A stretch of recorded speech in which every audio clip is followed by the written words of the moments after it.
Hello, everyone. Welcome back to the Conservative Femme. On February 25th, 2021, the House has confirmed they're actively calling for war against American women. If we were women in a third world country, American Democrats would be outraged with this Equality Act. Why do they not care about American women and children? I have a feeling pet project for women's rights in other countries may be deals to line the pockets of our politicians. They are not looking out for women. People are more aware now about the wasteful project because we are seeing in COVID relief bills. For example, the newest COVID relief package only allots 1% towards COVID vaccines in America. Apparently, women are also going to be treated as minorities once again, even though we make up the greatest population in regards to sex in America. According to Statista, in 2010, there was 7.43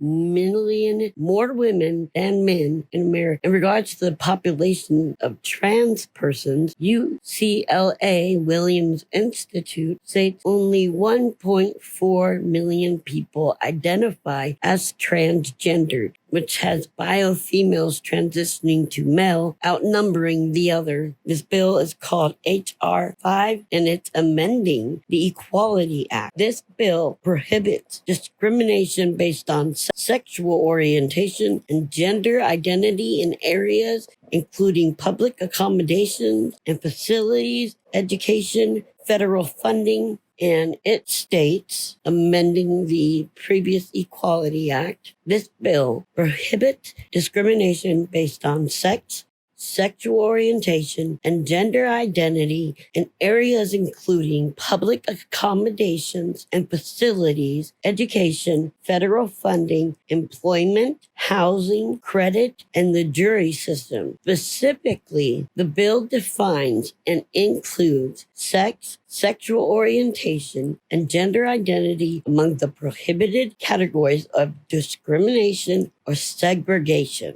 There seems to be this push of being to force people together that can be in the most volatile, just a bomb waiting with people that can take advantage of being transsexual and going in and pretending, taking advantage.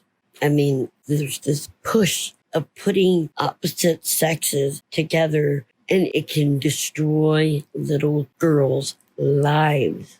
With my child, I did not feel comfortable letting him enter bathrooms where I knew there were only men. It was terrifying. We're going to allow men that possibly can be deceptive and take advantage of the opportunities to isolate and victimize women and little girls when they should be in a place of safety, a possible refuge from attackers. And that does not make any sense at all.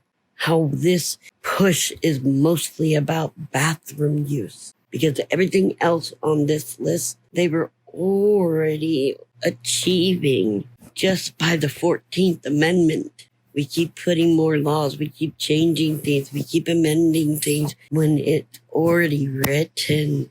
We have to keep labeling things. It's already in the Constitution. We're all equal. This is only creating situations where you're pushing on people your ideology, or pushing people to feel ashamed of their beliefs. It's arrogant. So the bill expands that the definition of public accommodations to include places, exhibitions, recreation, exercise, amusement, gatherings, or displays, goods, services, programs, and transportation. You already have that right. The bill allows the Department of Justice to intervene in equal protection actions in federal on account of sexual orientation or gender identity. The bill prohibits an individual from being denied access to a shared facility, including a restroom, a locker room, a dressing room, that is in accordance with the individual's gender identity. Problem is, it has been made a norm that you can feel one sex one day and another sex another. Many people can take advantage of that excuse. This is a war on women. The people that profess to protect are now taking away all the progress. They're regressing. Now they're putting men and their belief who they are before women. And here we were thinking that women were fighting against men taking advantage of the system. And yet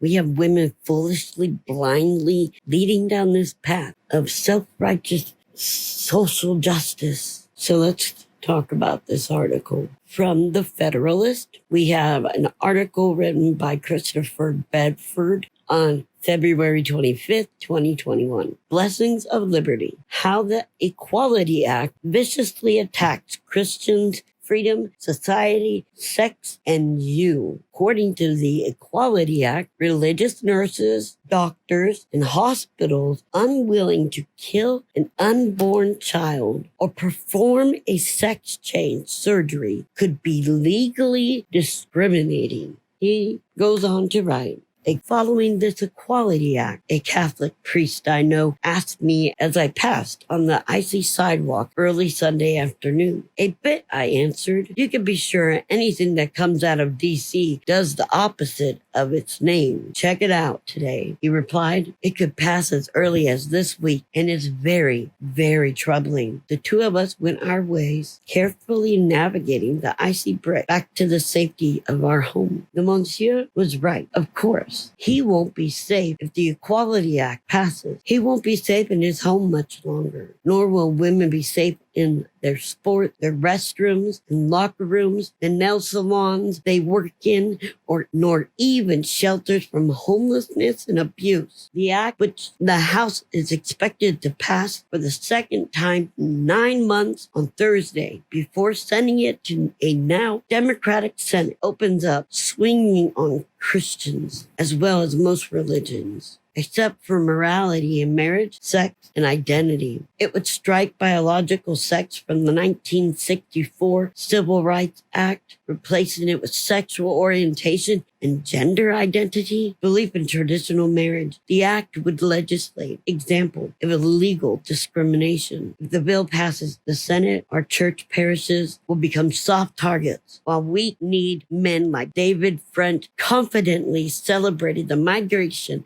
of drag queens from rowdy city bars to children's libraries, story hours as blessings of liberty. It will be curious to see what he thinks when parish halls are subjected to those same blessings. It's all made possible by massively expanding the government's definition of bigotry, as well as the definition of public gatherings, places to include any place that, quote, provides exhibition, entertainment, recreation, exercise, amusement, public gathering, or public display. When you add the above to any establishment that provides a good service or program, you've put nearly the entirety of American civil life under the thumb of radical activists, and they're not remotely done. That Catholic and other religious adoption agencies put on families looking to take children into their homes. The act seeks to nationalize Massachusetts, New York, and California's outright bans on religious adoption agencies' right to operate according to conscience. Never mind that there are any number of secular adoption agencies with no traditional marriage guidelines, shutting down the organizations that invented adoption. The bill states will increase the number of homes available to foster children. Meanwhile, Catholic schools and other forms of religious education, rare alternatives to increasingly failing and liberal public education, will be compelled by the act to teach a concept of marriage antithetical to their faith, as well as popular but absurd claim that boys can be girls and girls can be boys. Religious education alternatives are already suffering under government COVID rules, with many that serve poor inner city children hardest hit. But vulnerability is a one-way street for the bill's sponsors, who also target shelters, homeless, and battered women, demanding they admit men who say they are ladies. And these social justice warriors used to fear the manipulation of the system by males, and they don't want you to question if he's a lady. Think of that. It's an open opportunity, and they gave away the key to the only safe places women have to turn. To the very men they say we should fear. The same rules will apply to women's sports, as well as their bathrooms and locker rooms, effectively nationalizing coastal states' dangerous experiments on women, including children, trying to compete athletically with fairness, use the restroom, or simply shower in privacy. I played as a female in male sports, and I never made a big deal about not being able to use the male locker rooms after a game. I used the coaches' accommodations and bathrooms. I came into the room after they did their thing, The Equality Act would allow in the situation with Masterpiece Cake Shop's Jack Phillips. He wouldn't make a cake for a homosexual couple, and he was given his right by the Supreme Court to abstain from services he opposed on religious grounds. And yet he's still in the middle of all these lawsuits. But now, if they make the Equality Act legal, this could be an entire change of his case, in many religious people and communities will also be affected to abstain and have their right to abstain taken away from them. In this Equality Act, you'll have more situations like the Little Sisters that were sued by one of Biden appointees to force them to abort and perform sex change surgeries. They could be in trouble for legally discriminating. And these poor ladies, Biden's appointee, he was with Biden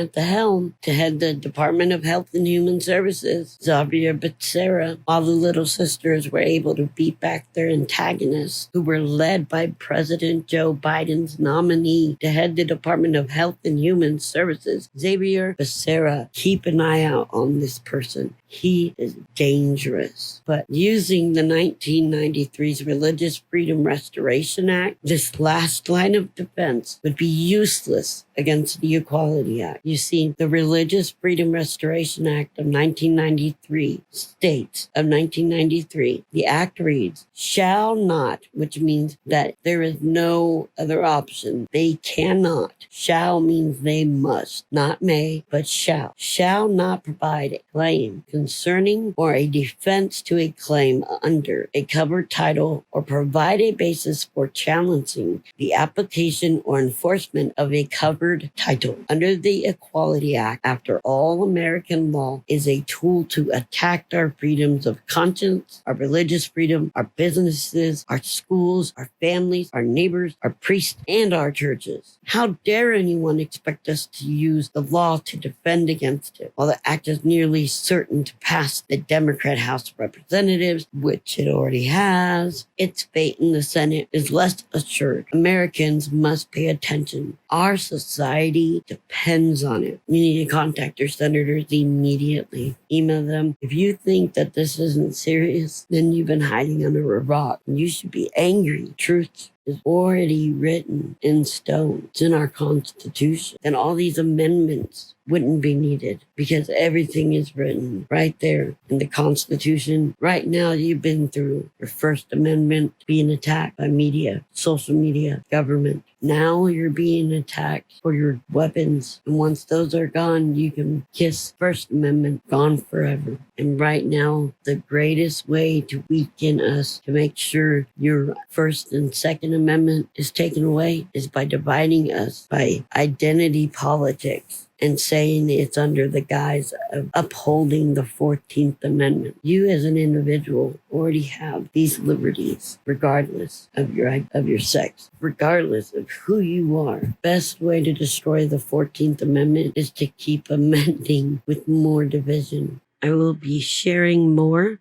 as there are some excellent speeches of a press conference held by the Freedom Caucus, which includes Marsha Blackburn, Marjorie Taylor Greene. So stand by for more. Like, share, subscribe, and hit the notification bell.